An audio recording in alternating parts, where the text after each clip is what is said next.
September மாதத்திலிருந்து தற்போது வரை உங்களுடைய பார்ட்னர் உங்கள புரிஞ்சுக்கிறவே இல்ல. அதுவும் சிம்மராசி பெண்கள், பூர நட்சத்திர பெண்கள் வந்து பார்த்தீங்கன்னா, அவ்வளோ கஷ்டத்த சந்திச்சிட்டீங்க.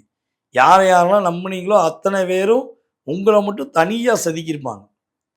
உங்கள உங்கள உங்கள எப்படி டாமினேஷன் பண்ணலாம், உங்களுடைய பேர எப்படி டேமேஜ் பண்ணலான்னு ஒரு கூட்டமா உட்காந்து செய்வாங்க. நம்ம சூப்பர் ஸ்டார் படத்தில ரஜினி சொல்லுவார் பார்த்தீங்களா? சிங்கம் சிங்கிளா தான் வரும். கூட்டங்கள் அவங்கலாம் கூட்டமா தான் வருவாங்க. ஓகேவா? நீங்க சிங்கம் மாரி அத்தன பேரையும் சமாளிச்சீங்க. இனிமே சமாளிக்க தேவையில்ல. விரட்டி அடிப்பீங்க.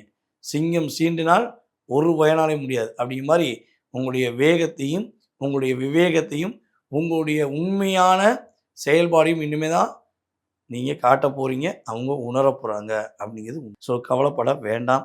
கவலைகள் எல்லாம் மறக்கக்கூடிய ஒரு அற்புதமான தருணம் இந்த தமிழ் புத்தாண்டு. இத ஃபர்ஸ்ட்டு ஃபிக்ஸ் பண்ணி வச்சுக்கோங்க. சரி, நீங்க என்ன விஷயங்கள்ல கவனமா இருக்கணும் அப்டின்னா, நம்முடைய ராசியில தான் கார்த்திகை மாதம் வரையும் கேது பகவான் அமர்ந்திருப்பார். உங்களுடைய ராசியில தான் உங்களுடைய ராசிக்கு 7ஆம் இடத்துல தான் நிழல் கிரகமான இன்னொரு கிரகம் ராகு பகவான் அமர்ந்திருப்பார். அப்போ உங்கள பத்தி உங்களுடைய பார்ட்னர்ட்ட யாராச்சும் தப்பா சொல்லுவாங்க.